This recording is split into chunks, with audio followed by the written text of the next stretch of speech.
جی بسم اللہ الرحمن الرحیم۔ صحیح بخاری کا مطالعہ کر رہے تھے، کتاب العلم۔ تو نیکسٹ جو باب ہے، باب ما یذکر فی المناولہ و کتاب اہل العلم بالعلم الی البلدان۔ مناولہ کا بیان۔ ہم نے کہا کہ امام بخاری کی فقاہت کا یہ امتیاز ہے کہ وہ اصول حدیث، اصول فقہ جو ہے نا، وہ احادیث سے ثابت کرتے ہیں اپنی اصولی علوم جو ہیں، یا اصول عقیدہ وغیرہ۔ تو وہ بیسیکلی اپنے تراجم ابواب سے پھر ان کو ظاہر کرتے ہیں۔ تو اب یہ اصول حدیث کی، یا پہلے اس کو مصطلح الحدیث کہا جاتا تھا، اصطلاحات حدیث، حدیث ٹرمینالوجی اس کا ایک یہ نام بھی ہے۔ بعض کتابیں اصول حدیث کی اس نام سے، مصطلح الحدیث کے نام سے۔ تو اس کی جو بنیادی آپ کہہ لیں ٹرمینالوجی ہے، اس کا وہ اس بات حدیث سے کر رہے ہیں، ٹھیک ہے۔ وقال انس نسخ عثمان المصاحف فبعث بها الى الآفاق۔ حضرت انس سے روایت ہے کہ حضرت عثمان رضی اللہ عنہ نے مصاحف لکھوائے اور ان کو چاروں طرف بھجوا دیا اپنی سلطنت میں۔ ورا عمر عبد العزیز ورا عبداللہ ابن عمر و یحییٰ بن سعید و مالک ذالک جائزا، اور عبداللہ بن عمر، یحییٰ بن سعید اور امام مالک نے کہا کہ یہ جائز ہے، ٹھیک ہے۔ واحتج بعض اہل الحجاز فی المناولہ بحدیث النبی حیث کتب لامیر السریہ کتابا، اور بعض اہل حجاز نے مناولہ کے لیے اس حدیث کو بھی دلیل بنایا جس میں یہ ہے کہ آپ علیہ السلام نے ایک امیر سریہ کو ایک خط لکھا اور کہا لا تقرأوا حتی تبلغ مکان کذا و کذا، کہ فلاں جگہ پہنچنے سے پہلے اس کو مت پڑھنا۔ فلما بلغ ذلک المکان قرأوا علی الناس واخبرهم بامر النبی، جب اس جگہ پہنچے تو لوگوں کو انہوں نے، جو بھی ان کے ساتھ سپاہی تھے، ان کو وہ آپ علیہ السلام کا خط پڑھ کے سنایا اور انہیں آپ علیہ السلام کے حکم کی خبر دی۔ تو مناولہ یا مکاتبہ، کوئی لکھی ہوئی چیز جو ہے نا وہ پکڑا دینا یا کوئی چیز لکھوانا، ان دونوں سے حدیث ثابت ہو جاتی ہے، یہ مراد ہے۔ یعنی ایک محدث نے اپنے استاد سے کوئی کتاب لکھی ہوئی تھی، تو اس نے بعینی وہ کتاب اپنے کسی شاگرد کو پکڑا دی اور کہا کہ اس کو مجھ سے روایت کرو، تو یہ روایت جائز ہے، سند متصل ہے، یہ بات ہو رہی ہے۔ اسی طرح اگر کسی جو ہے وہ استاد نے اپنے شاگرد کو کوئی حدیث لکھوا دی، تو اس سے بھی اس کے لیے جو ہے وہ آگے روایت کرنا جائز ہو جاتا ہے، یعنی تحمل ہو جاتا ہے۔ کہنے کا مقصد یہ تحمل ہو جاتا ہے، اس لیے اس کی بنیاد پہ آگے ادا جائز ہے۔ تحمل و ادا، کیسے اس نے حدیث لی، ادا کیسے اس نے آگے ٹرانسفر کی۔ تو حضرت عثمان رضی اللہ عنہ نے مصاحف لکھ کے بھجوائے تھے نا، تو اب گویا کہ وہ لکھ کے جب بھجوائے تھے تو اب وہ مصحف ثابت ہو گیا۔ تو باقی انہوں نے یہاں پہ ائمہ کی بات کر دی، عبداللہ بن عمر، یحییٰ بن سعید القطان اور امام مالک کہتے ہیں کہ اس طرح سے جواز ہے کہ کوئی محدث اپنی کتاب اگر کسی علاقے میں بھیج دے اور انہیں روایت کی اجازت دے تو یہ جائز ہے، اس دلیل کی بنیاد پہ کہ جیسے قرآن انہوں نے جو ہے وہ بھیجا تھا اور اب اس کی بنیاد پہ اس قرآن کی آگے جو ہے وہ تلاوت جائز تھی۔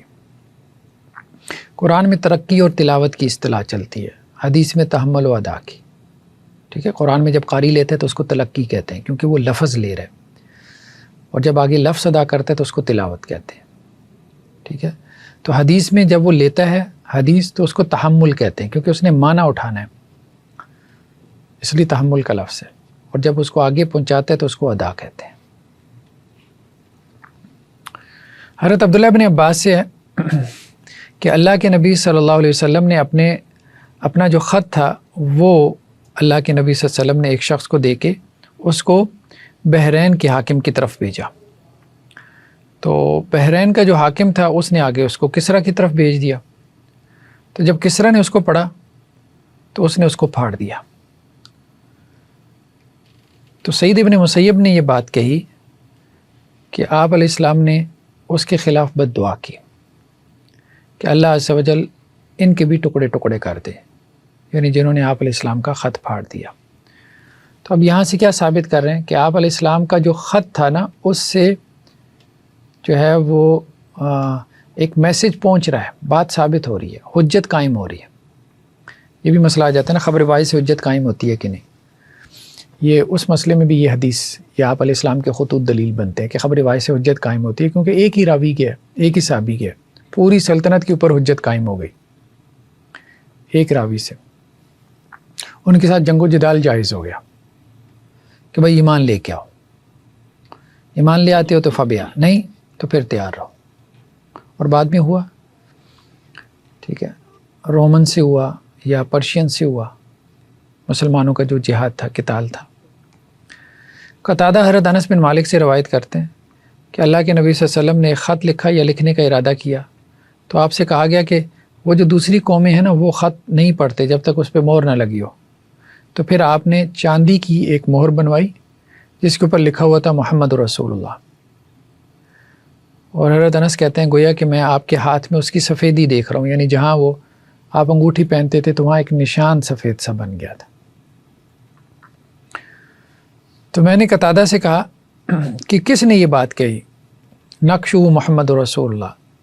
تو قتادہ نے کہا حضرت انس نے کہا تھا کہ اس انگوٹھی کے اوپر یہ لکھا ہوا تھا محمد رسول اللہ. ٹھیک ہے، نیچے سے اوپر کی طرف اللہ سب سے اوپر تھا، درمیان میں رسول تھا، سب سے نیچے محمد تھا. تو مناولہ محدثین کی اصطلاح میں اس کو کہتے ہیں کہ اصل مرویات اور مسموعات کی کتاب جس میں اپنے استاذوں سے سن کر حدیثیں لکھ رکھی ہوں اپنے شاگرد کے حوالے کر دی جائے اور ایک کتاب میں درج شدہ حدیث کو روایت کرنے کی اس کو اجازت دی جائے تو یہ جائز ہے. یہی امام بخاری کی مراد ہے. ٹھیک ہے، یعنی مناولہ جائز ہے. ناولہ یناول مناولہ پکڑانا، محدث اپنی کتاب اپنے شاگرد کو پکڑا دے کہ اس کو مجھ سے روایت کرو، بھلے اس نے وہ نہ سنی ہو اس سے. ٹھیک ہے، قراء علی الشیخ نہ بھی ہو پھر بھی جائز ہے، لیکن شاید میں اس کو اجازت دے روایت کرنے کی پھر جائز ہے. اگر اجازت نہیں دی صرف پکڑا دی تو پھر سند متصل نہیں ہوتی، پھر روایت ثابت نہیں ہوگی. ٹھیک ہے، تو اگر اپنی کتاب حوالہ کرتے ہوئے روایت کرنے کی اجازت نہ دے تو اس صورت میں حدثنی یا اخبرنی فلاں کہنا جائز نہیں ہوگا. اگر اجازت نہیں دی، اجازت دی تو پھر کہہ سکتا ہے اخبرنی فلاں یا حدثنی فلاں، پھر آگے اس کی سند کتاب کے اندر لکھی ہوگی استاذ کی ہر حدیث کی. ٹھیک، تو مناولہ کے ساتھ دوسری چیز کیا ہے؟ مکاتبت کا ذکر ہے، جس سے مراد یہ کہ استاد اپنے ہاتھ سے خط لکھے یا کسی اور سے لکھوا کر شاگرد کے پاس بھیجے. شاگرد اس صورت میں بھی اس کو اپنے استاد سے روایت کر سکتا ہے. استاد نے اپنے شاگرد کو خط لکھا، اس میں کوئی حدیث بیان کی تو شاگرد اس کو آگے نقل کر سکتا ہے اپنے استاد کے بیاہ پہ، سند متصل ہے. یہ بات کر رہے ہیں. باب من قعد حیث ینتہی بی المجلس ومن رأى فرجة فی الحلقہ فجلس فیہا. وہ شخص کہ جہاں مجلس ختم ہو رہی تھی وہاں بیٹھ گیا مجلس کے اختتام پہ، اور وہ شخص کہ جس نے مجلس میں جہاں جگہ دیکھی وہاں بیٹھ گیا. تو ابو واقد اللیثی سے ہے کہ آپ علیہ السلام مسجد میں بیٹھے تھے، لوگ بھی آپ کے ساتھ تھے کہ 3 لوگ آئے. تو 2 آگے آگے آپ علیہ السلام کے پاس، ایک واپس چلا گیا. تو وہ دونوں جو ہے وہ آپ علیہ السلام کے پاس آ کے کھڑے ہو گئے. فاما احدہما فرأى فرجہ فی الحلقہ فجلس فیہا. تو ایک نے دیکھا کہ مجلس کے درمیان میں کوئی جگہ خالی ہے تو وہ وہاں بیٹھ گیا، یعنی آپ علیہ السلام کے قریب بیٹھ گیا. واما الآخر فجلس خلفہم. دوسرے نے دیکھا اس کو جگہ نہیں ملی تو وہ سب سے پیچھے بیٹھ گیا. واما الثالث فادبر ذاہبا. تیسرا اس نے پیچھے بیٹھنا پسند نہیں کیا، انہوں نے کہا جگہ ملتی تو آگے ملتی، پیچھے بیٹھ کے کیا کرنا ہے، تو وہ چلا گیا. تو آپ علیہ السلام نے اس پہ تبصرہ کیا کہ میں تمہیں 3 لوگوں کی خبر نہ دوں. اما احدہم فآوی الی اللہ فآواہ اللہ. ایک نے اللہ سے پناہ چاہی، اللہ نے اس کو پناہ دی، یعنی اس نے آگے بیٹھنا چاہا، یعنی اس کی نیت یہ تھی کہ آگے بیٹھ کے علم حاصل کرے، استاذ کے قریب بیٹھے، تو اللہ نے اس کے لیے جگہ بنا دی. دوسرے نے حیا کیا تو اللہ نے بھی اس سے حیا کیا، یعنی اسے شرم محسوس ہوئی کہ اب میں نے لوگوں کو کیا تنگ کرنا ہے، یہاں جگہ بنا کے بیٹھوں، جگہ نہیں ہے، تو وہ آخر میں جا کے بیٹھ گیا. اللہ نے اس سے حیا کی، یعنی اللہ نے اس کو معاف کر دیا. اور تیسرا اس نے اعراض کیا، اللہ نے بھی اس سے اعراض کیا، اس نے منہ موڑا، اس نے کہا مجھے کیا ضرورت، ٹھیک ہے جاؤ پھر، اللہ کو بھی کوئی ضرورت نہیں. تو اس سے ثابت کیا ہوا کہ مجلس علم کے اندر جہاں جگہ مل جائے کوشش کرے استاد کے قریب بیٹھنے کی، اگر وہاں جگہ نہیں ملتی تو پیچھے جہاں جگہ ملے بیٹھ جائے. ٹھیک ہے، تو آخر میں بیٹھنا بھی فائدے سے خالی نہیں ہے، اور جو علمی مجلس کو اہمیت نہیں دیتا تو پھر اللہ تعالیٰ بھی اس کو اہمیت نہیں دیتے. تو یہ بات ہو رہی. ٹھیک ہے، خیر بہرحال اصل میں یہ شرح اچھی ہے، یہ ان کی داؤد راز صاحب کی، بڑے عالم ہیں، لیکن ہمارے مدارس کا ایک عام مسئلہ ہے نا کہ لفظ سخت بول جاتے ہیں، وہ مدارس کے اندر تو وہ لفظ جو ہے نا وہ چل جاتا ہے۔ باہر کا ماحول یہ نہیں ہے، باہر کے ماحول میں ہمیں جو زبان یا جو لینگویج استعمال کرنی ہے وہ دعوت کی استعمال کرنی ہے، وہ فتوے کی نہیں، ٹھیک ہے۔ اب اسی حدیث کی تشریح میں انہوں نے کہا کہ وہ لوگ جن کو قرآن و حدیث کی مجلس پسند نہ ہو بڑی بدبخت ہوتے ہیں۔ چلو بات تو ٹھیک ہے، ٹھیک ہے، لیکن اب مسئلہ یہ ہے کہ اب وہ دنیا دار اس طرح آئے گا نہیں نا قرآن حدیث کی مجلس میں، تو ہم نے اس کو لانا ہے، اس کو موٹیویٹ کرنا ہے، یعنی انداز جو ہے نا زیادہ وہ کرٹیکل نہیں رکھنا، دائیانہ رکھنا ہے کہ لوگ آئیں مجلس کے اندر بیٹھیں۔ زیادہ کرٹیکل ہو جائیں گے نا تو لوگ بھی جو ہے دو دنیایں بنا لیں گے، پولرائزیشن ہو جائے گی کہ تم ادھر ہم ادھر۔ باب قول النبی رب مبلغ اوا من سامع، آپ علیہ السلام کا قول کہ جی کتنے ہی لوگ جن کو حدیث پہنچائی جاتی ہے وہ حدیث سننے والے سے زیادہ اس کو یاد رکھنے والے ہوتے ہیں۔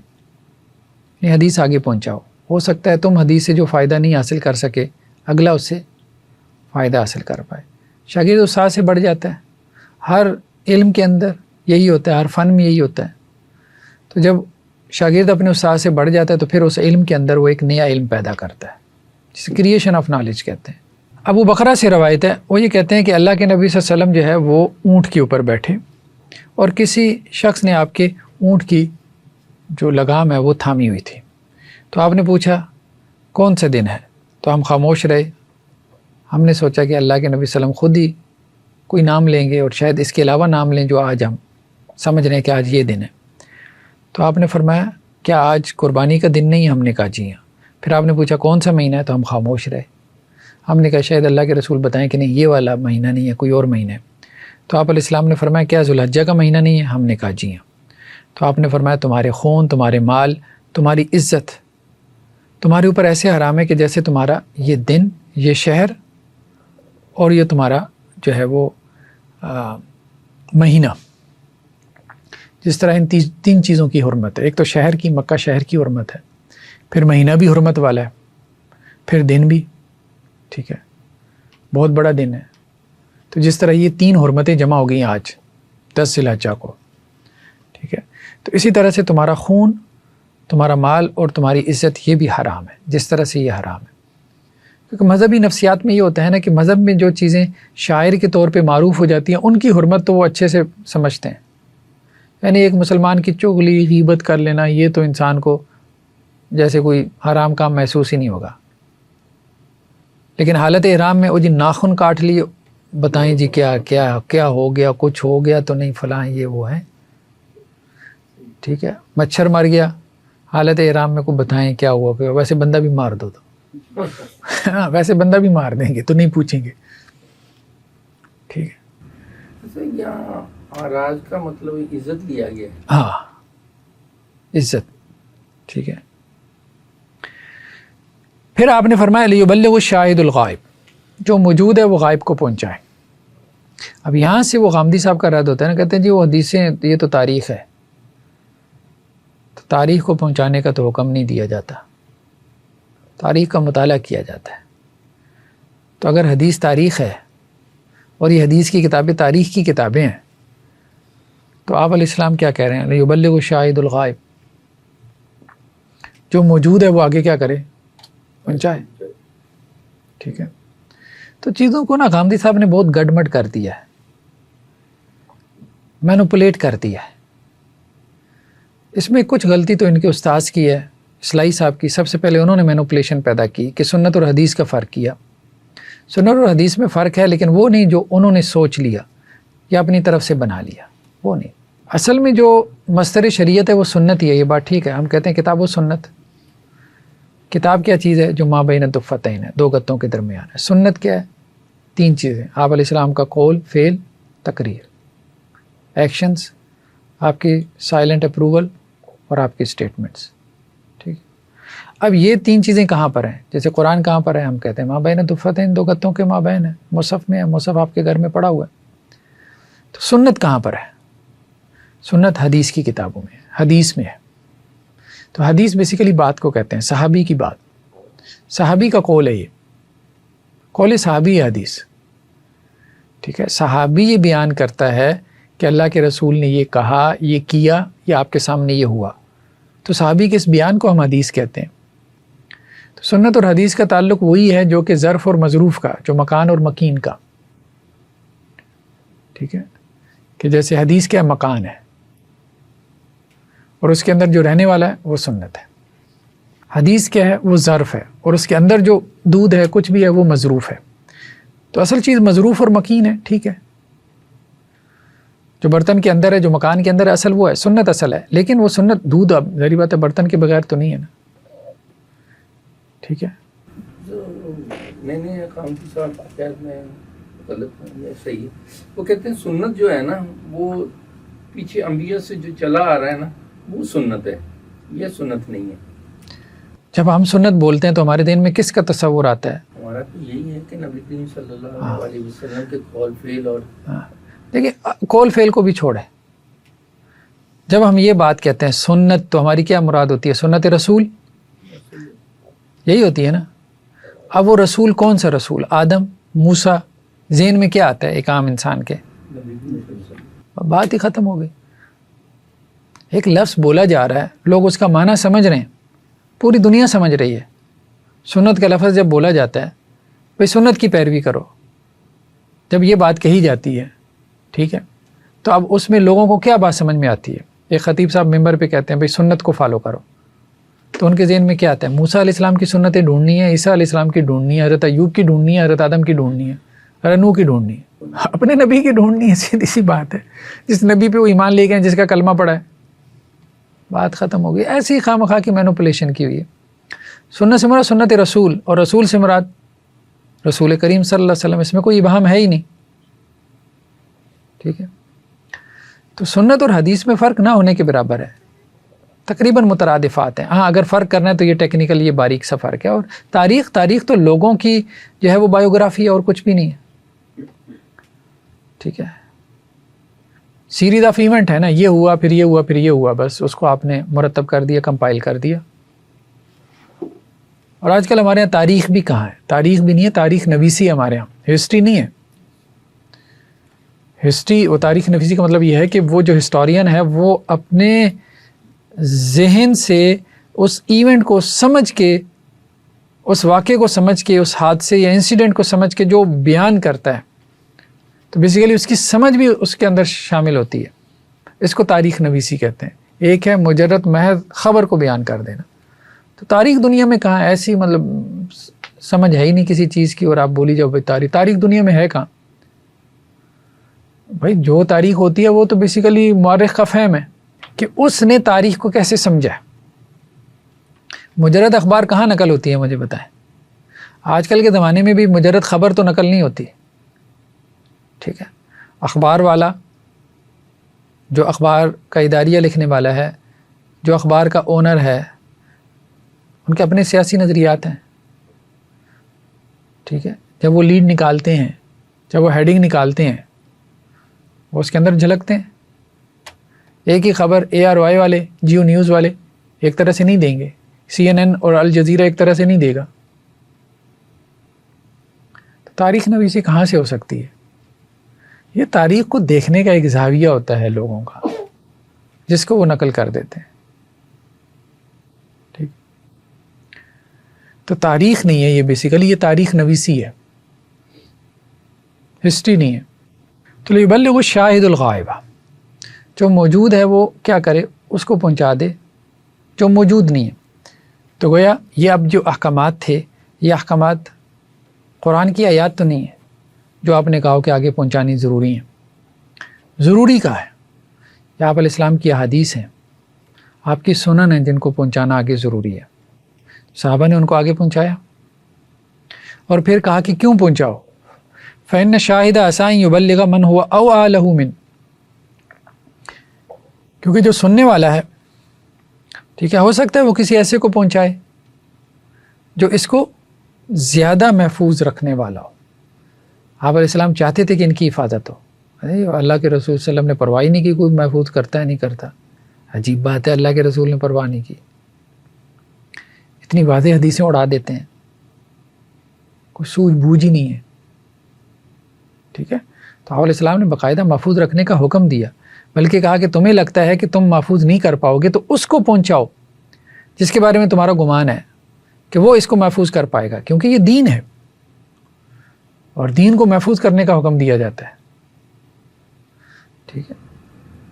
ایک طرف گاندھی صاحب کہتے ہیں کہ اکیلا ماخذ نبی کریم صلی اللہ علیہ وسلم ہی ہے، اس طرح وہ حدیثوں کو اہمیت نہیں دیتے. بس ایسے ہی ہے، عجیب جو ہے نا چوں چوں کا مربع بنایا ہوا ہے. ہر اگلے ایڈیشن میں تو موقف بدل جاتا ہے. وہ ان کو بھی ایسے ہی مل گئے ہیں جیسے وہ اصل میں علم کی طرف آنے والے لوگ کم ہیں. ہر کوئی بندہ اٹھتا ہے جو علم کی بات کرتا ہے، چند سالوں بعد وہ ایک نیا تقلیدی گروہ پیدا کر دیتا ہے. اب انہوں نے بھی مقلدین کی ایک جماعت پیدا کر دی ہے. آج گامدی صاحب کا ایک موقف ہے، اس کا دفاع کر رہے ہیں، کل ان کا موقف بدل جاتا ہے، ان کا بھی بدل جاتا ہے. عجیب بات ہی ہے. ان کو اب وہ دوسرا صحیح سمجھ آنا شروع ہو جاتا ہے اور اس کو وہ اس کے ایڈوکیٹ بن جاتے ہیں اور کہتے ہیں جی ہم تو اصل میں تحقیق کے متوالے ہیں. چنگا تحقیق ہو رہی ہے. خیر بہرحال تو اصل بات یہ ہے کہ حدیث کوئی تاریخ کا علم نہیں ہے. آپ علیہ السلام نے اس کو محفوظ کرنے کا حکم دیا ہے، اس کو آگے پہنچانے کا حکم دیا ہے. تو یہ دین ہے، مصادر دین میں سے ایک مصدر ہے. کہ حدیث کے اندر یعنی حدیث کی کتاب، باقی یہ بات ٹھیک ہے کہ حدیث کی کتابوں میں حدثنا اخبارنا، اب یہ تو آپ علیہ السلام کا قول نہیں ہے نا، یعنی اس میں تاریخ بھی آ گئی ہے. حدیث کی کتابوں میں تاریخ بھی آ گئی ہے. تو چلو بھائی ٹھیک ہے، حدیث کی کتابوں میں تاریخ آ گئی ہے، اب کیا کریں. لیکن یہ ہے کہ سنت اس کے اندر ہے. جیسے قرآن میں تاریخ بھی ہے، قرآن میں اللہ کا حکم بھی ہے. قرآن کی ہر آیت سے تو کوئی اللہ کا حکم اس طرح سے نہیں نہ نکل رہا. جیسے ہم فقہی انداز میں حکم شرعی کہتے ہیں، ٹھیک ہے، تو ہم کہتے ہیں احکام کی آیات 500 ہیں، 600 ہیں، ٹھیک ہے، وعظ و نصیحت کی آیات ہیں، پچھلی قوموں کے احوال اور واقعات ہیں. العلم قبل القول والعمل، قول اور عمل سے پہلے علم کا بیان. علم جو ہے وہ قول اور عمل سے پہلے ہے. پہلے علم ہوگا، علم صحیح ہوگا تو اس کے مطابق آپ بات کریں گے تو وہ صحیح ہوگی، اس صحیح علم کے مطابق آپ عمل کریں گے تو عمل صحیح ہوگا. تو پہلے علم ہے، یہ نہیں بندہ پہلے عمل کرے گا جی علم بعد میں سیکھیں گے. پھر ظاہری بات ہے وہ عمل بلا علم ہوگا، وہ بدعت ہو جائے گا، سنت کے مطابق نہیں ہوگا. یا علم بعد میں سیکھیں گے، پہلے باتیں کر لیتے ہیں، پہلے 2-4 فتوے دے دیتے ہیں. اللہ عز و جل کا قول بھی کیا ہے، فعلم، پہلے علم حاصل کرو، انہ لا الہ الا اللہ، پھر اس کے بعد یہ بات کہو کہ اللہ کے سوا کوئی عبادت کے لائق نہیں. تو علم جو ہے وہ قول کے اوپر مقدم ہے، عمل کے اوپر بھی مقدم ہے، ایون کی ایمان کے اوپر بھی مقدم ہے. یہ بات ٹھیک ہے، ایمان انسان بعد میں لاتا ہے، پہلے علم.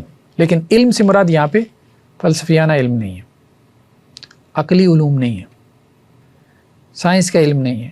اس علم سے مراد جو ہے وہ وحی کا علم، نبی کے ذریعے وحی کا علم آتا ہے. اس وحی کے علم کی بنیاد پہ آپ کیا کرتے ہو، اللہ کی ربوبیت کا اقرار کرتے ہو.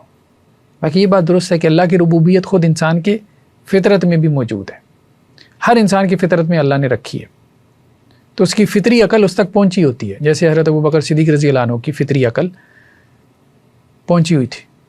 مشرکین مکہ میں سے کئی ایسے تھے جو شرک کے عقیدے پہ نہیں تھے، یعنی حنفاء ہو چکے تھے، ٹھیک ہے، صحیح عقیدے کے اوپر آ چکے تھے. حنفاء کی جماعت سیرت میں ہم نے پڑھی تھی. فبدأ بالعلم، تو اللہ تعالیٰ نے علم کے ساتھ آغاز کیا. وَإِنَّ الْعُلَمَاءَ هُمْ وَرَثَةُ الْأَنْبِيَاءِ، ورثوا العلم، علماء انبیاء کے وارث ہیں، ٹھیک ہے. اور وہ کس کے؟ علم کے وارث ہیں. انبیاء نے ان کو کس کا جو ہے وہ وراثت بنایا؟ پیغمبروں نے انہیں علم کا وارث بنایا. تو علم ملتا ہے، قرآن میں بھی دیکھیں، حدیث میں بھی دیکھیں، انداز کیا ہے کہ علم دیا جاتا ہے، علم وراثت میں ملتا ہے. علم وہ نہیں ہے جسے ہم ایکوائرڈ نالج کہتے ہیں، علم وہ ہے جو ریویلڈ نالج ہے، ٹھیک ہے. من احد بحظ وافر، جس نے علم کو حاصل کرنا تو پھر چوکھا علم حاصل کرے، اچھا زیادہ. ومن سلک طریقا یطلب به علما، اور جو کوئی کسی رستے پہ چلے جس کے ذریعے وہ علم حاصل کرنا چاہتا ہو، سأل اللہ له طریقا الی الجنہ، اللہ تعالیٰ اس کے لیے جنت کا رستہ آسان کر دیں گے. جیسا کہ اللہ عز و جل نے کہا انما یخشی اللہ من عباد العلماء، اللہ کے بندوں میں سے اللہ سے وہی ڈرتے ہیں جو اہل علم ہوتے ہیں، اور علم سے مراد پھر ہم نے وہی کہا، اصل علم کی تعریف یہی ہے، وحی کا علم جو خشیت پیدا کرتا ہے وہ اصلاً وحی کا علم ہے، باقی علوم اس کے تابع ہیں، ٹھیک ہے، وہ ہم آگے چل کے دیکھتے ہیں کہ وہ کیا ہے۔ وحی کا علم کے مراد یہ بھی نہیں ہے کتاب و سنت کا رٹا لگا لو میمورائز کر لو، یہ نہیں ہے، علم کا مطلب ہے جاننا، ٹھیک ہے، تو وحی کو جانتا ہو، قرآن کو اور حدیث کو جانتا ہو اس کی اصل زبان میں، یعنی اس کی اصل زبان کی اتنی معرفت حاصل ہو کہ جیسے وہ اس کے لیے، یعنی وہ نیٹو لینگویج کے طور پہ، ایک نیٹو سپیکر کے طور پہ اس کو سمجھتا ہو، قرآن کو حدیث کو، یعنی جس کی مادری زبان ہو جیسے وہ سمجھتا ہو، ایسے سمجھتا ہو، ایسے جانتا ہو، یہ عالم ہوگا نا، یہ نہیں جو جس نے رٹے لگائے ہوئے ہیں یا جو ترجمے پڑھ کے جو ہے وہ جان رہا ہے، وہ نہیں، وہ عالم نہیں ہے۔ قال وما يعقلها الا العالمون، اس کو نہیں سمجھتے مگر عالم، عالم کے ساتھ تعقل کا لفظ استعمال کیا، عالم وہ نہیں ہے کہ جس نے صرف جان لیا، نہیں، اس کے بعد اس کی جو ہے وہ تفہیم بھی ہے، اس کی عقل کا بھی استعمال ہے۔ وقالوا لو كنا نسمع ونعقل ما كنا في اصحاب السعير، جہنمی کہیں گے کہ اگر ہم سنتے اور سمجھتے تو ہم اہل جہنم میں سے نہ ہوتے۔ سننا یہ تو وہی ہے، وہی کو سن لیا، اور پھر دوسری چیز کیا ہے؟ سمجھنا، سننا سمجھنا یہ بیسیکلی علم ہے، صرف سن لینا، میمورائز کر لینا، حفظ کر لینا یہ علم نہیں ہے جی مجھے بخاری یاد ہے، یہ تو کوئی علم نہیں ہے، یہ تو سب سے بڑا عالم اے آئی ہو گیا، چیٹ جی پی ٹی ہو گیا جس کو سب کچھ ہی یاد ہے، مکتبہ شاملہ ہو گیا، ٹھیک ہے، آپ کے لیپ ٹاپ کی ہارڈ ڈسک ہو گئی۔ تو سر سمجھنے سے کیا مراد دی جاتی ہے؟ سمجھنے سے عمل نہیں، سمجھنا مطلب اس کے معنی اور اس کے مفاہیم جاننا، معنی اور مفاہیم سمجھنا۔ قرآن ہمارے لیے محض عبارت نہ ہو، جیسے عربی عبارت جس کو ہم برکت کے لیے پڑھ رہے ہوں، نہیں، ہم اس کو سمجھ رہے ہیں اللہ تعالیٰ کیا کہہ رہے ہیں، ایسے سمجھ رہے ہوں جیسے نیٹو سپیکر سمجھتا ہے، جیسے کوئی مادری زبان جس کی عربی ہو جیسے وہ سمجھتا ہو، ایسے سمجھ۔ حدیث جب ہم پڑھ رہے ہوں تو ہم اس کو ایسے سمجھ رہے ہیں، یعنی عربی زبان کے اوپر ہمیں اتنی گرپ اور اتنی مہارت حاصل ہو کہ کوئی لینگویج بیریئر نہ رہ جائے قرآن اور حدیث کو سمجھنے میں، یہ اس کو سمجھنا ہے، یعنی میں براہ راست قرآن اور حدیث کو سمجھ رہا ہوں اس کے اصل سورس سے، درمیان میں کسی ٹرانسلیشن کے بغیر، کسی واسطے کے بغیر، یہ عالم ہے، ٹھیک ہے۔ وقال هل يستوي الذين يعلمون والذين لا يعلمون، کیا سمجھنے والے اور نہ سمجھنے والے برابر ہو سکتے ہیں؟ نہیں، ایک وہ ہیں جو علم رکھتے ہیں اور ایک ہیں وہ جو علم نہیں رکھتے، جو جانتے ہیں جو نہیں جانتے، ٹھیک ہے۔ من یرید اللہ بہ خیرا یفقہہ فی الدین، اللہ تعالیٰ جس کے بارے میں خیر کا ارادہ کرتے ہیں اس کو دین کی سمجھ عطا کر دیتے ہیں۔ وَإِنَّمَا الْعِلْمُ بِالتَّعَلُّمِ، اور علم تو تعلم سے آتا ہے، علم سیکھنے سے آتا ہے، ٹھیک ہے، سیکھنے سے آتا ہے۔ مراد کیا ہے؟ وحی کا علم، اور وحی کے علم کے ساتھ ساتھ ایک اور چیز تفقہ بھی یہاں کے پہ آ گیا، ایک ہے علم، ٹھیک ہے، علم سے مراد ہم نے کہا وحی کا علم، وحی کیا چیز ہے؟ کتاب و سنت، ٹھیک ہے، تو کتاب و سنت کو جان لینا یعنی عربی میں اتنی مہارت پیدا کر لینا کہ اس کا ٹیکس، اس کا نص آپ کو سمجھ میں آئے، جیسے آپ کو عام اپنی زبان کی بات چیت سمجھ میں آتی ہے۔ پھر اس کے بعد اس میں غور و فکر ہے، یہ تفقہ ہے، مزید اس میں غور و فکر کرنا ہے، جیسے آپ اردو کی کئی باتوں کے اوپر غور کرتے ہیں، ہم ایک دو کہ یار میری بات پہ ذرا غور کرو، حقیقت کسی کی بات میں گہرائی ہوتی ہے نا، تو جب آپ اس کی بات میں گہرائی میں جاتے ہیں تو یہ تفقہ ہے۔ تو علم کے بعد ایک اگلا مرحلہ تفقہ کا ہے، فقاہت کا ہے، فقاہت پیدا کرنا، یعنی علم اگر انڈرسٹینڈنگ ہے تو فقاہت ڈیپ انڈرسٹینڈنگ۔ وقال ابو ذر لو وضعتم الصمصام على هذه واشار الى قفا، حضرت ابو ذر نے کہا کہ اگر تم میری جو ہے نا وہ گدی کے اوپر تلوار رکھ دو ثم ظننت انی انفذ کلمہ سمعتها من النبی قبل ان تجیزوا علی لانفذتها. پھر اگر مجھے یہ یقین ہو کہ گردن کٹنے سے پہلے میں ایک بات جو میں نے اللہ کے رسول سے سنی ہے وہ میں کہہ سکوں گا تو میں وہ کہوں گا. کیا مراد ہے اس سے؟ اب بھی آپ کہتے ہیں جی اللہ کے رسول نے حکم ہی نہیں دیا پہنچانے کا. ٹھیک ہے، میری گردن جو ہے تلوار کے نیچے ہے. میں کہتا ہوں ایک بات جو میں نے اللہ کے رسول سے سنی ہے وہ کہنے کا مجھے موقع مل جائے تو وہ میں کہہ کے مروں گا، اپنی گردن کٹواؤں گا. ٹھیک ہے، تو کس درجے میں پہنچانے کا حکم تھا اور آپ نے اس کو کیسے اڑا دیا؟ کس درجے میں پہنچانے کا حکم تھا؟ ٹھیک ہے، کہ پھانسی کے گھاٹ پہ بھی کھڑے ہو تو کوئی نہ کوئی حدیث پہنچا جاؤ، اللہ کے رسول سے سنی کوئی بات آگے پہنچا جاؤ وہاں مجمع کو جو شاید تمہارا تماشا دیکھنے آئے. وقال ابن عباس کونوا ربانیین، قرآن میں آتا ہے نا ربانی بن جاؤ. ٹھیک ہے، تو ربانی سے کیا مراد ہے؟ حکماء، فقہا، علماء، ایسے علماء جن میں فقاہت اور حکمت ہو. ہم نے کہا عالم تو وہ ہے جو جانتا ہے نصوص کے معنی اور مفاہیم، جو متکلم کی منشا ہے اس کو جانتا ہے، جسے ہم نص کہتے ہیں. نص کا علم ہے اس کے پاس. ماسیک الکلام الاجلی، جس مقصد سے وہ کلام لایا گیا اس کو سمجھتا ہے. ٹھیک ہے، اور دوسرا کیا ہے؟ فقیہ،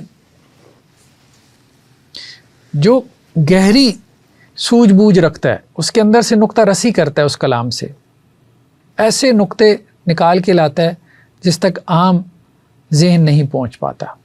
ٹھیک ہے، اور تیسرا کیا ہے؟ حکمت اور بصیرت. اب اس علم کی اپلیکیشن ہے. اب صرف یہ نہیں کہ اس کی انڈرسٹینڈنگ ہے، انڈرسٹینڈنگ کے بعد اس کی اپلیکیشن کا مرحلہ آتا ہے. اپلیکیشن میں غلطی ہو گئی تو گئے، سب کچھ آپ نے امبیلنس کر دیا اگر آپ کو اپلیکیشن نہیں آتی. تو جب سوسائٹی کے ساتھ ریلیونس پیدا کر کے آپ نے اس شرعی علم کو، ریویلڈ نالج کو اپلائی کرنا ہے، یہاں پہ یہ بات کرنی ہے نہیں کرنی، یہاں پہ کتنی کرنی ہے، ٹھیک ہے، کیسے کرنی ہے، لوگوں سے ان کی عقل مت کے مطابق گفتگو کرو. ہر جگہ ہر حق بات کرنے کی نہیں ہوتی، ہر سچ ضروری نہیں ہے کہ بولا جائے اور پبلکلی بولا جائے. ٹھیک ہے، گھر میں اماں ابا کی لڑائی ہوتی ہے، ٹھیک ہے، اب ضروری نہیں کہ آپ مسجد میں جا کے اعلان کرو ہمارے اماں ابا جب لڑتے ہیں تو ایک دوسرے کو یہ باتیں سناتے ہیں. ہے تو یہ بھی سچ، لیکن اعلان کرنے کا نہیں. وَيُقَالُ الرَّبَّانِي الَّذِي يُرَبِّي النَّاسَ بِصِغَارِ الْعِلْمِ قَبْلَ كِبَارِهِ. اور یہ بھی کہا گیا کہ ربانی وہ ہے کہ جو چھوٹے چھوٹے مسائل سے لوگوں کی تربیت کرتا ہے بڑے مسائل سے پہلے. ٹھیک ہے، تو گئے یہاں پہ تین مختلف ڈائمینشنز آ گئی نا. ایک نص کی انڈرسٹینڈنگ، پھر اس کی ڈیپ انڈرسٹینڈنگ، اس میں نقطہ رسی کی، فقاہت، اور تیسری اس کی اپلیکیشن کی آ گئی، امپلیمنٹیشن کی. اس میں حکمت کی ضرورت ہے، وزڈم کی. وَمَن يُؤْتَ الْحِكْمَةَ فَقَدْ أُوتِيَ خَيْرًا كَثِيرًا. جسے حکمت دی گئی اسے اللہ نے بہت خیر کثیر دیا. کیونکہ یہ اپلیکیشن بہت کم لوگوں کو آتی ہے. اصول فقہ سمجھنے کے لیے 2 سال چاہیے، اس کی اپلیکیشن سمجھنے کے لیے، سیکھنے کے لیے 20 سال کی ضرورت ہے. اصول حدیث کی کتابچہ رٹا لگانے کے لیے شاید 6 مہینے بھی کافی ہیں، لیکن اصول حدیث کی اپلیکیشن کے لیے 10 سال بھی کم ہے. تو باب ما کان النبی یتخولہم بالموعظہ والعلم کی لا ینفروا. اللہ کے نبی صلی اللہ علیہ وسلم لوگوں کی رعایت کرتے تھے تعلیم دینے میں تاکہ وہ اس سے متنفر نہ ہو جائیں. لوگوں کا بھی دھیان کرنا ہے، یہ بھی ایک چیپٹر ہے. اسٹوڈنٹس کو متنفر بھی نہیں کرنا. ٹھیک ہے، یعنی روز روز جو ہے وہ لمبا چوڑا درس لے کے بیٹھ جانا. حضرت عبداللہ بن مسعود رضی اللہ عنہ سے ہے کہ اللہ کے نبی صلی اللہ علیہ وسلم ہمارے لیے کچھ دن کو مخصوص کر لیتے تھے وعظ و نصیحت کے لیے. ٹھیک ہے، اس ڈر سے کہ کہیں ہم اکتا نہ جائیں. بہت زیادہ آپ ایک چیز کا پیچھا کریں گے لوگ اکتاہٹ کا شکار ہو جائیں گے. تو آپ علیہ السلام نے دن مخصوص کیے ہوئے تھے وعظ و نصیحت کے لیے. مطلب روزانہ نہیں کرتے تھے. روزانہ بچوں کو بھی نصیحت کریں وہ بھی اکتا جاتے ہیں. تو اس لیے یہ بھی تربیت میں یہ چیز بہت عام ہے. بعض اوقات کر دیں نصیحت، بعض اوقات چھوڑ بھی دیا کریں. ہر وقت ہر چیز کو پکڑ لینے سے نا کوئی تربیت کوئی نصیحت نہیں ہوتی، بلکہ نصیحت جو ہے نا وہ اکثر بیکار چلی جاتی. بیوی کی ہر غلطی پہ اس کو مت پکڑیں، کچھ نظر انداز بھی کر دو بھائی. بچوں کی ہر غلطی پہ ان کو مت پکڑیں، کچھ نظر انداز بھی کر دو. تو یہ مراد ہے. حضرت انس سے آپ علیہ السلام سے نقل کرتے ہیں یسروا ولا تعسروا، آسانی کرو تنگی مت کرو. وبشروا ولا تنفروا، خوشخبری پھیلاؤ اور نفرتیں مت دلاؤ. آسانی کرو تنگی مت کرو. اب یہ خاص طور پہ ٹیچنگ میتھڈالوجی کا بیسک پرنسپل ہے. ٹھیک ہے، دیکھیں نا وہ نیچے انہوں نے لکھا بھی ہوا ہے، معلمین، اساتذہ، واعظین، خطبہ، مفتی حضرات سب کے لیے یہ ارشاد واجب العمل ہے. لیکن نہیں کرتے. آسانی کہاں کرتے ہیں؟ وہ کہتے ہیں جب تک مشکل سے مشکل مسئلہ نہ بتاؤ نا تب تک شاید ثابت ہی نہیں ہوتا دین کا کوئی مسئلہ بتایا.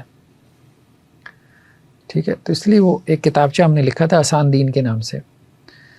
دین بہت آسان ہے، ایزی ہے. ہمارے یہاں فتووں نے اس کو مشکل بنا دیا.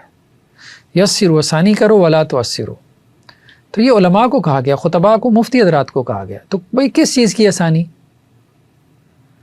آپ علیہ السلام سے ہے نا کہ دین میں اگر دو چیزیں جائز ہوتی تھی، ایک آسان اور ایک مشکل، تو آپ کس کی طرف جاتے تھے؟ آسان کی طرف.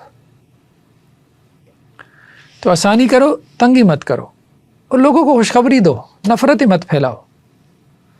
اور جہنم میں جائے گا تو نہیں بچا بیٹے، تو گیا. ٹھیک ہے، وہ جو واقعہ آتا ہے نا جس نے 99 قتل کیے تھے، تو وہ ایک اس کے پاس چلا گیا عالم کے پاس، بھائی میرے لیے کوئی توبہ کی گنجائش ہے؟ اس نے کہا نہیں، تیرے لیے کہاں سے آ گئی، تو گیا. میں نے کہا پھر میں گیا تو بھی گیا. میں تو پھر سینچری پوری کرتا ہوں. تو اس نے مار دیا ہے، 100 پورے کر دیے. اس کی حدیث کی سند صحیح ہے؟ بخاری کی روایت ہے. صحیح بخاری کا مطالعہ کر رہے ہیں ہم؟ نہیں، ہاں. وہ جو کون سی وہ والی؟ ہاں جو 100 قتل، وہ بھی بخاری کی روایت ہے. ہاں 100 قتل والی وہ بھی روایت صحیح ہے. سچے دل سے توبہ کر لینا، اصل بات یہ سچے دل سے توبہ. تو کہنے کا مقصد ہی لوگوں کو خوشخبری دیں کہ اللہ تعالیٰ کی رحمت بہت وسیع ہے، تمہارے گناہوں سے بڑی ہے. وہ مولوی جو مطلب نفرتیں پھیلائے، جو لوگوں کو مایوس کرے، جہنمی ثابت کرنے پہ زیادہ زور ہو اس کا، لوگوں کو امید دلانے کے بجائے، اس سے بچنا چاہیے، لوگوں کو بھی بچانا چاہیے. یہ تو قرآن کی نص کے خلاف ہو جائے گا نا. کیا؟ لوگوں کو بدظن کرنا یا انہیں ڈرانا. ہاں بدظن نہیں کرنا. اللہ کی رحمت بہت بڑی. ہاں رحمت بڑی ہے اس کے غضب سے. نہ رحمتی وسعت کل شیء، رحمت ہر چیز کے اوپر وسیع ہے. ٹھیک ہے، باقی انسان گناہ گار ہے. ٹھیک ہے، یہ تو نصیحت آپ کریں گی کہ بھئی اپنے اعمال بھی ٹھیک کرو. باب من جعل لأہل العلم ایام معلومہ، جس نے جو ہے وہ اہل علم کے لیے کچھ دن مقرر کر دیے، یعنی استاد نے شاگردوں کے لیے کچھ دن مقرر کر دیے تعلیم اور تعلم کے لیے. حضرت عبداللہ کہتے ہیں، وہ عبداللہ بن مسعود رضی اللہ عنہ، وہ لوگوں کو جمعرات والے دن جو ہے وہ واعظ کرتے تھے. تو ایک آدمی نے انہیں کہا کیا ابو عبد الرحمن لوددت انک ذکرتنا کل یوم، اگر آپ روزانہ میں واعظ کریں تو اچھا نہ ہو جائے؟ جیسے آپ کہیں سر جی روزانہ ہی کلاس ہو جائے. ٹھیک ہے، تو انہوں نے کہا بھائی بات یہ انہ یمنعنی من ذلک انی اکرہ ان املکم، کہ مجھے یہ بات روکتی ہے کہ اگر روزانہ ہم نے یہ کر لیا نا کام تو تم مکتا ہو جاؤ گے. ٹھیک ہے، تو وإنی اتخولکم بالموعظہ کما کان النبی یتخولنا بها مخافۃ السامۃ علینا، میں بھی چند دن میں نے مخصوص کر لی ہیں یا بعض ایام میں نے مخصوص کر لی ہیں واعظ و نصیحت کے لیے، جیسے اللہ کے نبی صلی اللہ علیہ وسلم بھی یہی کرتے تھے ہمارے ساتھ، تاکہ ہم اکتاہٹ کا شکار نہ ہو جائیں. تو ٹھیک ہے، چند دن مخصوص کرنے میں کوئی حرج نہیں، چھٹی بھی ہونی چاہیے تاکہ اسٹوڈنٹ فریش رہے. تو انہوں نے یہی کہا کہ جی اساتذہ کو بتلایا کہ اپنے شاگردوں کے ذہن کا خیال رکھیں. تعلیم میں اس قدر انہماک اور شدت صحیح نہیں کہ طلباء کے دماغ تھک جائیں اور وہ بے دلی اور کم رغبتی محسوس کریں. اس لیے حضرت عبداللہ بن مسعود نے جو ہے وہ اپنے درس اور واعظ کے لیے ہفتہ میں صرف جمعرات کا دن مقرر کیا. اس سے یہ بھی ثابت ہوا کہ نفل عبادت بھی اتنی نہ کی جائے کہ بے رغبتی اور ملال پیدا ہو. بس مطلب عبادت بھی ہے، بس جب تک رغبت باقی ہو نا تو کرے. جیسے کہتے ہیں نا کہ کھانا بھی اتنا نہ کھاؤ کہ دل ہی اکتا جائے، تھوڑا بہت مطلب چھوڑ دو. تو اصول تعلیم یہی ہے، یسروا ولا تعسروا، آسانی پیدا کرنے والے علماء، لیکن وہ آسانی دین میں ہو نا، ٹھیک ہے، دین نے وہ آسانی دی ہو تو وہ بتائیں لوگوں کو، تنگی نہ کریں. ٹھیک ہے. باب من یرید اللہ بہ خیرا یفقہہ فی الدین. اللہ تعالیٰ جس کے بارے میں خیر کا ارادہ کرتے ہیں تو اس کو دین کی سوجھ بوجھ عطا کر دیتے ہیں. یعنی جس کو اللہ نے دین کی فقاہت دی ہے نا، سوجھ بوجھ دی ہے، تو سمجھے اللہ تعالیٰ کا اس کے ساتھ خیر کا ارادہ تھا. اللہ نے اس سے کوئی خیر پھیلانا چاہا. سوجھ بوجھ اور فقاہت خیر کے بغیر نہیں آتی، ظاہریت آ جاتی ہے.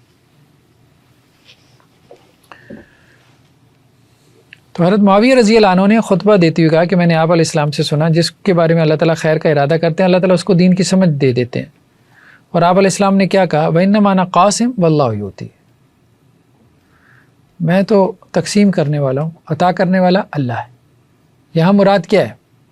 ہمارے یہاں لوگ اور معنی میں لے گئے کہ آپ علیہ السلام سے جو ہے وہ ہم براہ راست مانگ سکتے ہیں. یہاں مراد کیا ہے؟ مطلب فقاہت کی بات ہو رہی ہے، فقاہت کی بات. یہ اللہ نے دینی ہے، باقی میں تقسیم کر رہا ہوں. رسول اللہ صلی اللہ علیہ وسلم کی صحبت میں بیٹھو، ٹھیک ہے، آپ علیہ السلام کی احادیث کے اوپر غور کرو تو تمہیں فقاہت نظر آئے گی، ملے گی اور تمہارے اندر پیدا بھی ہوگی. وَلَن تَزَالَ هَذِهِ الْأُمَّةُ قَائِمَةً عَلَىٰ أَمْرِ اللَّهِ لَا يَضُرُّهُم مَّنْ خَالَفَهُمْ حَتَّىٰ يَأْتِيَ أَمْرُ اللَّهِ. اور یہ جو امت ہے یہ اللہ کے حکم پر قائم رہے گی، اور جو ان کی مخالفت کرے گا وہ ان کو نقصان نہیں پہنچا پائے گا قیامت تک. ٹھیک ہے، کوئی اگر اس امت کو گرانا چاہتا ہے قیامت تک گرا نہیں پائے گا. یہ امت ختم نہیں ہوگی، دین بھی ختم نہیں ہوگا. عیسائیت ختم ہو گئی، نصرانیت ختم ہو گئی، یہودیت بھی، تورات کے اندر کوئی بچی کچی جو بھی موجود ہے، اسلام قائم ہے. عمل کی سطح پہ بھی ہے، ایسا نہیں عمل کی سطح پہ نہیں ہے. چلو ٹھیک ہے، تھوڑے لوگ پریکٹس کر رہے ہیں، لیکن نماز ہو رہی ہے نا، پڑھی جا رہی ہے. نہ یہودیوں کو پتہ ہے نماز کیا ہے، نہ عیسائیوں کو پتہ ہے نماز کیا ہے. آپ کے یہاں نماز بھی پڑھی جا رہی ہے، روزہ بھی رکھا جا رہا ہے، حج بھی ہو رہا ہے، پوری آن بان شان کے ساتھ ہو رہا ہے. ٹھیک ہے، زکوٰۃ بھی دی جا رہی ہے. باقی اختلافات ہیں، چل رہے ہیں، وہ سب کچھ ہو رہا ہے. قرآن بھی موجود ہے، قرآن کے 70 زبانوں میں ترجمے، حدیث بھی موجود ہے، اس کے بھی دنیا کی بڑی زبانوں میں ترجمے ہیں. پڑھنے پڑھانے والے بھی ہیں، ہزاروں مدارس، لاکھوں علماء، بہت کچھ ہے، یونیورسٹیز. ٹھیک ہے، دین موجود ہے. تو یہی بات آپ علیہ السلام نے کہی کہ یہ امت جو ہے اللہ کے حکم پہ قائم رہے گی، اللہ کے دین پہ. امر اللہ سے مراد اللہ کا دین. اور یہ امت کوئی خاص اسپیسیفک گروہ نہیں، بریلوی دیوبندی اہل حدیث نہیں، یہ امت قائم رہے گی. یعنی اس امت کے اندر ایک طبقہ بحیثیت مجموعی یہ کیا کرے گا؟ دین کو محفوظ رکھے گا. اور اگر کوئی ان کی مخالفت کرے گا بھی تو ان کو نقصان نہیں پہنچا پائے گا. تو جو اس سے مراد یہ بھی ہے کہ فرقے کا عالم جو ہے نا اس کو نقصان پہنچتا ہے، وہ سائیڈ پہ ہو جاتا ہے. جو امت کے علماء ہوتے ہیں نا، امت کی سطح کا کام کرتے ہیں، ان کو مخالفتیں نقصان نہیں پہنچا پاتی. وقتی مخالفتیں ہوتی ہیں، گر جاتی ہیں، ختم ہو جاتی ہیں. باب الفہم فی العلم، علم کو سمجھنے کی بات. ابن ابی مجاہد سے نقل کرتے ہیں کہ میں عبداللہ بن عمر کے ساتھ مدینہ کے سفر پر تھا، تو میں نے ان سے ایک ہی حدیث سنی کہ عبداللہ بن عمر کہتے ہیں کہ ہم آپ علیہ السلام کے پاس تھے کہ آپ کے پاس کھجوروں کا ایک گابا لایا گیا، کھجوروں کا ایک گچھا. تو آپ نے فرمایا کہ درختوں میں سے ایک درخت ایسا ہے کہ اس کی مثال مسلمان کی سی مثال ہے. تو میں نے چاہا کہ میں کہوں کہ جی یہ کھجور کا درخت ہے، لیکن میں اس وقت چھوٹا تھا تو میں خاموش رہا. تو پھر آپ علیہ السلام نے فرمایا ہاں وہ کھجور کا درخت ہے. اس سے کیا ثابت ہوا؟ مسلمان کا خدا نہیں ہے، وہ تو ثابت ہوا نا علمی اعتبار سے، باب کے اعتبار سے. چھوٹے کو بھی بڑی بات سمجھ میں آ سکتی ہے. وہاں مجلس میں موجود کسی کو یہ بات سمجھ میں نہیں آئی، ایون کہ حضرت عمر بھی تھے. اس لیے یہ دلیل بھی جو ہے نا کمزور دلیل ہے کہ جی آپ فقہا جتنے بڑے عالم تو نہیں ہو، وہ بات ٹھیک ہے کہ فقہا جتنے بڑے عالم نہیں ہیں آپ، یہ بات 100% ٹھیک ہے، محدثین جیسے بڑے عالم نہیں ہیں، لیکن اس کا مطلب کیا یہ ہے کہ اب رہتی دنیا تک کسی کو اگر کوئی بات سمجھ میں آتی ہے تو وہ ہمیشہ غلطی ہوگی، اور جو اس فقیہ اور محدث کو سمجھ میں آئے وہ صحیح ہوگی؟ نہیں، یہاں سے دلیل پکڑی جاتی ہے کہ بعض اوقات ایک بات چھوٹے کو سمجھ میں آ جاتی ہے، بڑے کو سمجھ میں نہیں آتی، یہ اللہ کی دین ہے۔ وہ جو اوپر بات آئی انما انا قاسم واللہ یؤتی، فقاہت اللہ تعالیٰ دیتا ہے، جب اللہ دیتا ہے تو بڑے کو دے دے، چھوٹے کو دے دے، ٹھیک ہے۔ آپ یوں کہہ سکتے ہو کہ 80-90 مسائل میں اللہ نے بڑے کو دے دی، 10-20 مسائل میں اللہ نے چھوٹے کو بھی دے دی۔ تو اس لیے اس بنیاد پہ اختلاف مطلب کیا جا سکتا ہے، کسی عالم سے، فقیہ سے، محدث سے اختلاف کیا، لیکن عامی نہیں کرے گا۔ کون کرے گا؟ عالم کر سکتا ہے، عامی نہیں کر سکتا۔ عامی کا کام تقلید کرنا ہے، وہ اتباع کرے، تقلید کرے، ٹھیک ہے۔ وہ اس کو تقلید کیا دیتے ہیں، ہمارے ہاں اس کو اتباع کہا جاتا ہے کہ دلیل کی بنیاد پہ اس کے پیچھے چلے، ٹھیک ہے۔ اب امام مالک سے امام شافعی نے اختلاف کیا نا، حالانکہ شاگرد تھے، تو امام مالک کے شاگردوں نے برا منایا، شاگرد ہو کے اختلاف کرتا ہے استاد سے۔ امام شافعی سے امام احمد بن حنبل نے اختلاف کیا، نئی فقہ بنا لی، سب نے کیا۔ امام احمد بن حنبل سے امام بخاری نے کیا، ٹھیک ہے۔ ابھی جو ہم وہ جرح و تعدیل میں پڑھ رہے ہیں جو لفظیہ کا مسئلہ ہے، امام احمد بن حنبل کا کتنا سخت فتویٰ ہے لفظیہ کے بارے میں، امام بخاری، امام مسلم دونوں اس کے قائل ہیں، لفظ کے قائل ہیں، ٹھیک ہے۔ تو اختلاف کر سکتا ہے عالم، اختلاف کر سکتا ہے، عالم کے لیے اختلاف کا دروازہ نہ بند کریں۔ ہاں، عامی کو آپ کہیں کہ بھائی آپ آرام سے پیروی کرو علماء کی، فقہا کی، اتباع کرو۔ سر عامی کو کوئی بات سمجھ آ جاتی ہے جو اللہ کی دین ہے، وہ عالم کو کہے؟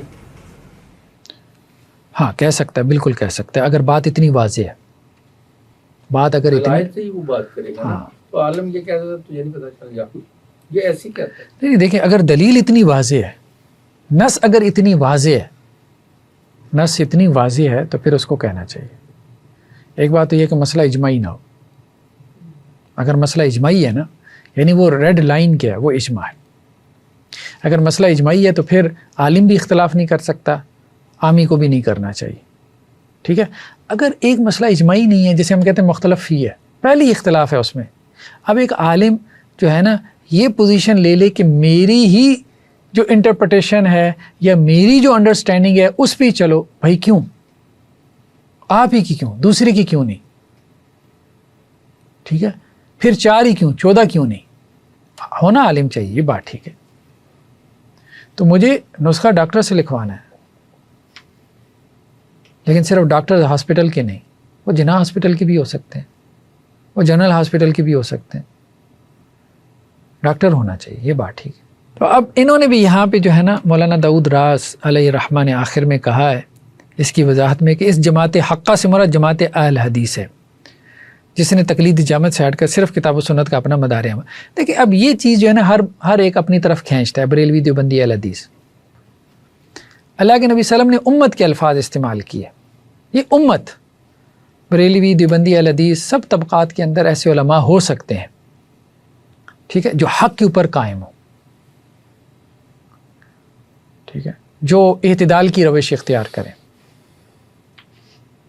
جن کے اندر باعثنس تعصب نہیں ہے۔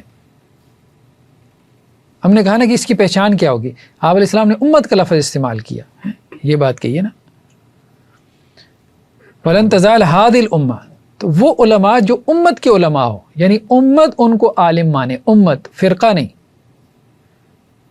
فرقہ تو صرف اپنے فرقے کے علماء کو عالم مانتا ہے، امت کے علماء وہ ہوتے ہیں جنہیں تمام فرقے والے جو ہے وہ ایکسیپٹ کرتے ہیں، تمام فرقوں میں ان کو ایکسیپٹ کیا جاتا ہے۔ اور یہ کب ہوتا ہے؟ جب ان میں اعتدال ہوتا ہے، جب وہ جوڑنے کی بات کرتے ہیں، ٹھیک ہے، جب وہ امت کی بات، جب وہ دوسرے کی ایکسیپٹنس پیدا کرتے ہیں، اپنا اختلاف رکھتے ہیں، ٹھیک ہے، لیکن دوسروں کو جہنمی نہیں بناتے، یہ امت کے علماء ہیں۔ تو امت کے علماء بننا چاہیے، فرقوں کے نہیں، یہ بات، کیونکہ یہی ہے جن کے بارے میں کہا گیا کہ ان کی مخالفت جو ہے وہ، ان کے مخالفین ہوں گے، حاسدین ہوں گے، لیکن گر جائیں گے، وہ ان کو نقصان نہیں پہنچا پائیں گے، اور قیامت تک یہ امت کے علماء جو ہیں ابھی اب دیکھ لیں جو علماء آپ مطلب ہیں مطلب ہسٹری کے اندر، ٹھیک ہے، جو بڑے بڑے نام ہیں وہ سارے امت کے علماء ہیں، فرقوں کے نہیں. بخاری اب مطلب صرف اہل حدیثوں کے ہیں، بریلوی دیوبندی بھی ان کو پڑھا رہے ہیں. تو یہ کہ امت کی سطح پہ کام کرنے کی ضرورت ہے. تو وہ تبھی ہوتا ہے جب بندہ جو ہے نا یہ تعصب نکالے اپنے اندر سے، فرقے کا عالم نہ بنے، پھر صرف اپنے فرقے کی ریپریزنٹ. باقی ٹھیک ہے کہ ایک فرقے سے آپ کی نسبت ہے کیونکہ آپ یہ سمجھتے ہو کہ یار یہ سب میں بہتر ہے نسبتاً، چلیں وہ نسبت رکھنے میں کوئی حرج نہیں جن کو آپ بہتر سمجھتے ہو، لیکن ان کی اچھی چیزیں لیں، ان کی بری چیزیں چھوڑ دیں. اچھی چیزوں کو اپریشیٹ کریں، بری چیزوں کو ڈسکریج کریں. ٹھیک ہے، تو صرف اہل حدیث کہنا نہیں، اہل حدیث بھی ہیں. ہم یہ نہیں کہہ رہے کہ نہیں اہل حدیث ساری نہیں ہے، ساروں ہی نکال دیں ہم، نہیں اہل حدیث علماء بھی ہیں بڑی تعداد. اہل حدیث میں ہم نے کہا بریلوی دیوبندی بھی ہو سکتے ہیں، سلفی کے علاوہ اشعری ماتریدی بھی ہو سکتے ہیں. امام غزالی اب اشعری ہیں، ٹھیک ہے، ابن حجر نووی یہ بھی اشعری ہیں، بڑے بڑے محدثین آپ کے اشعری ہیں. سارے سلفی تو جنت میں نہیں جائیں گے نا، وہ بھی تھوڑے سے وہ بھی جنت میں، ان کو بھی جانے دو. باب الاغتباط فی العلم والحکمہ، علم اور حکمت میں رشک کا بیان. حضرت عمر سے ہے تفقہوا قبل ان تصودوا. ٹھیک ہے جی، سردار بننے سے پہلے فقاہت حاصل کرو. تمہیں سرداری چاہیے، بڑا بننا ہے، بڑا عالم بننا ہے نا بھائی، بڑا عالم بننے سے پہلے فقیہ بنو. ٹھیک ہے،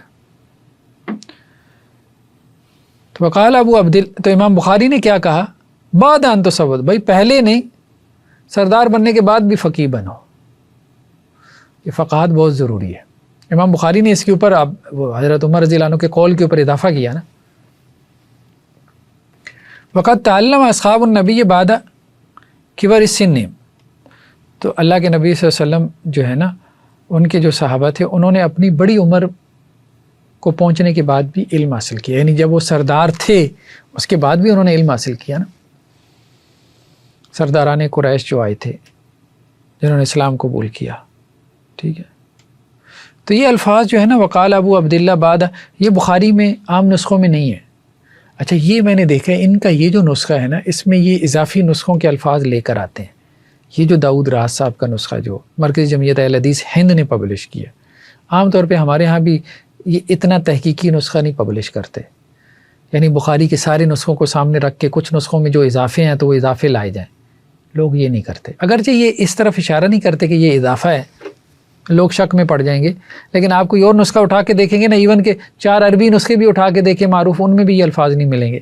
وقال ابو عبداللہ بعد ان تصودوا، یہ صرف اس کے ایک اس نے نا دارالتحصیل والے نے اس طرف اشارہ کیا ہے کہ یہ الفاظ جو ہے نا دارالتحصیل والے نے اشارہ کیا کہیں پر، اب مجھے اندازہ نہیں کہاں پر کیا، کہ یہ الفاظ جو ہیں وہ صرف کشمینی کے جو ہے وہ نسخے کے اندر ہے.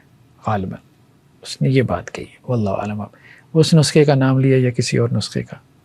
تو یہ دیکھیں نا دارالتحصیل والا نیچے جو ہے نا وہ اضافے کرتا ہے مختلف جو ہے نا وہ نسخوں کے، یہ جو دارالتحصیل کا ہے.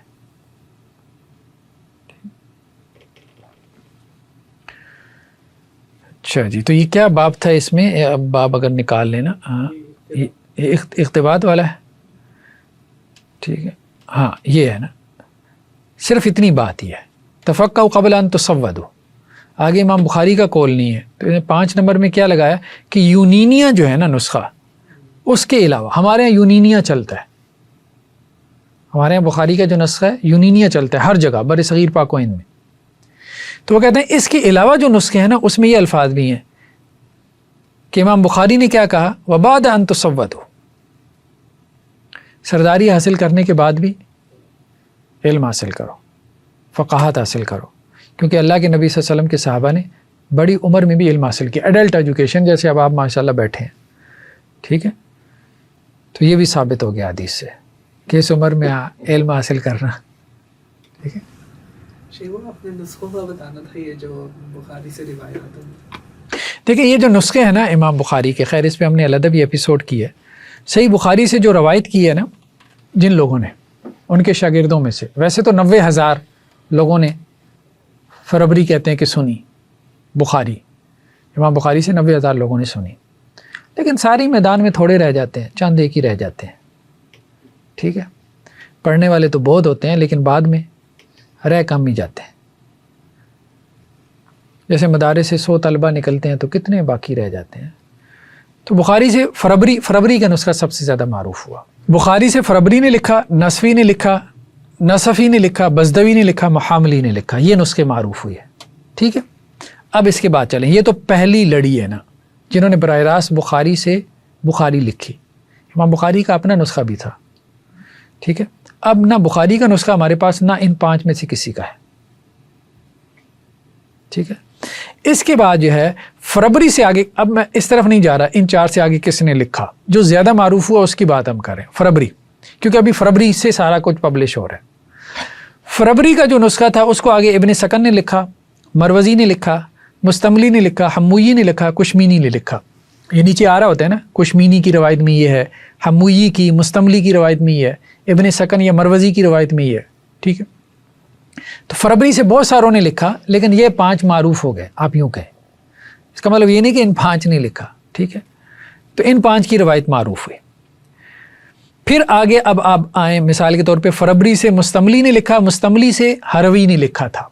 یہ ہروی کا نسخہ بہت معروف ہوا.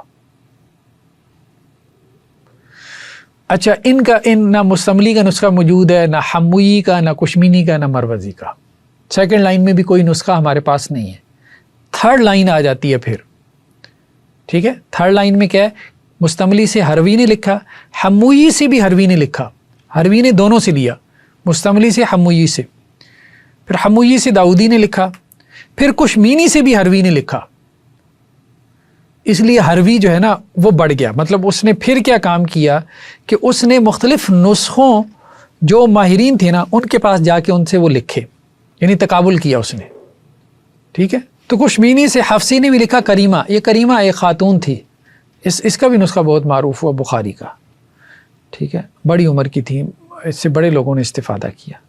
مروزی سے پھر اصیلی نے لکھا. اصیلی کا نسخہ بھی بہت جگہ اس کا تذکرہ آتا ہے.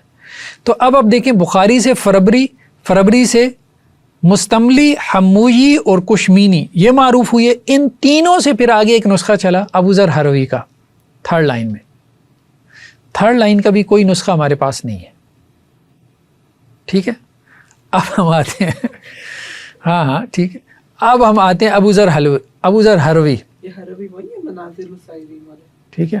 نہیں، ابو ذر ہروی یہ وہ. تو ابو ذر ہروی جو ہے نا، یہ ان سے پھر ابن منظور نے لکھا، ابو ولید الباجی نے لکھا. ٹھیک ہے. اور محمد بن علی نے لکھا. پھر الباجی سے آگے صدفی نے لکھا، اور محمد بن علی سے بھی آگے صدفی نے لکھا.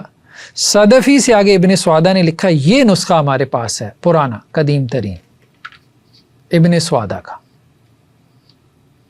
566 ہجری کا لکھا ہوا. 566 ہجری.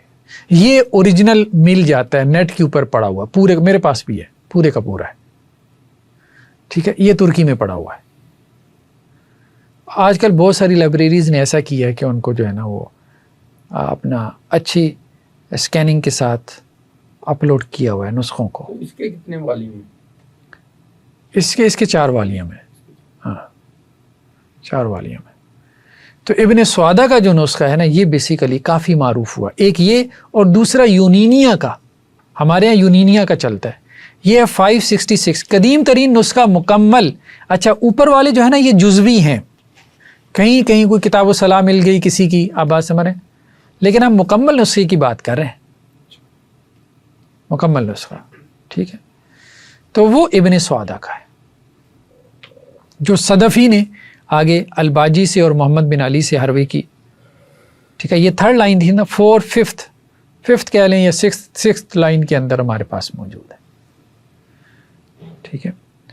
دوسری طرف ہم یہ کہتے ہیں حمویی سے داؤدی نے لکھا، اس سے سزی سے سغانی نے لکھا تھا. یہ نسخہ بغدادیہ کہلاتا ہے. یہ بھی بہت معروف ہوا، سغانی کا جو نسخہ تھا. ٹھیک ہے. اور یونینی کا جو نسخہ ہے نا، وہ دیکھیں یونینی کے نسخے کی اصل کیا ہے.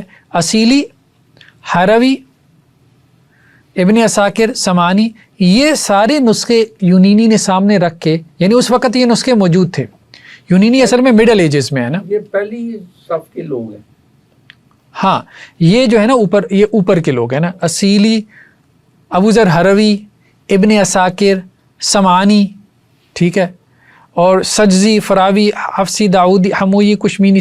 تو یہ جو 4 نسخے تھے نا، اصیلی کا، حروی کا، ابن عساکر کا، سمانی کا، یہ 4 نسخے یونینی کو ملے.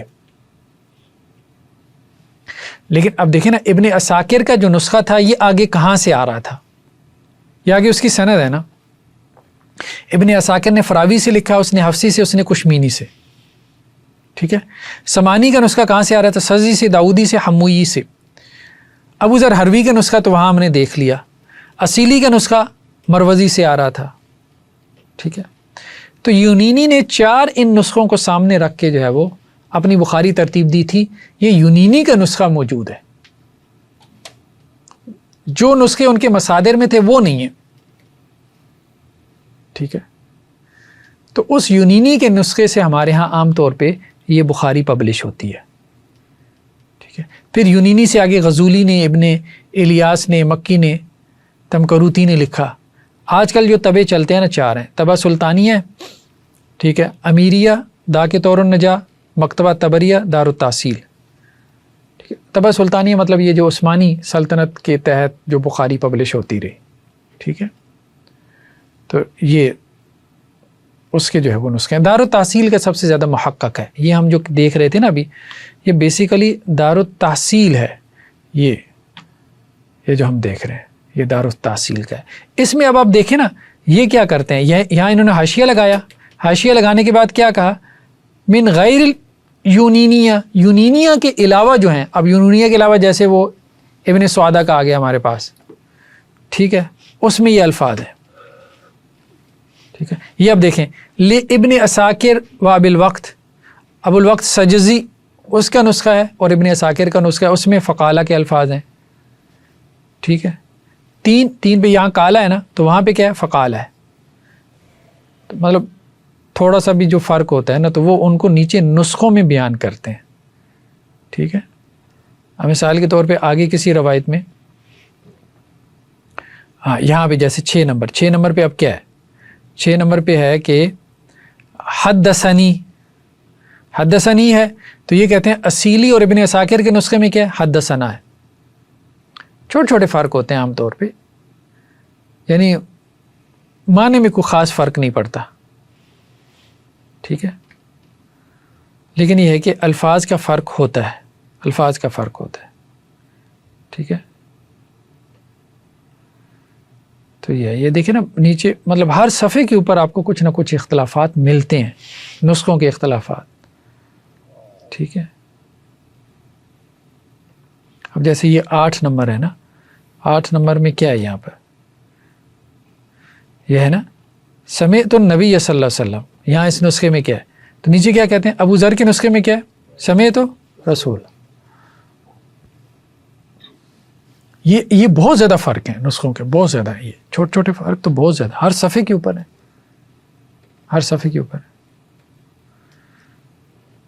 تو خیر چلیں جی، میرے خیال میں آج اتنا ہی کافی ہے. نیکسٹ ٹائم پھر اس کو نیکسٹ چیپٹر دیکھتے ہیں. ٹھیک ہے جی. بلکہ یہ حدیث پڑھ لیں میرے خیال میں، لا حسد الا فی اثنتین. آپ علیہ السلام نے کیا فرمایا؟ 2 چیزوں میں حسد جو ہے وہ جائز ہے. یعنی حسد سے مراد یہاں پہ کیا ہے؟ غبطہ، رشک. ایک آدمی جس کو اللہ تعالیٰ نے مال دیا اور وہ اس کو خرچ کرنے پہ لگا ہوا ہے، اور دوسرا جس کو اللہ نے حکمت دی، اس کے ذریعے وہ فیصلہ بھی کر رہا ہے اور اس کو آگے پڑھا بھی رہا ہے. اب حکمت سے کیا مراد ہے؟ دین کا ہم نے کہا ایک علم ہے، ایک اس کی فقاہت ہے اور ایک اس کی حکمت. حکمت اس کی امپلیمنٹیشن ہے. قاضی کیا کرتا ہے؟ علم کو اپلائی کرتا ہے. اپلیکیشن ہے نا علم کی، اس کے مطابق فیصلہ کرتا ہے نا. ججمنٹ یہی تو ہوتی ہے، قانون کی جو ہے وہ اپلیکیشن ہوتی ہے. چلیں جی، سبحانک اللہم و بحمدک، نشہد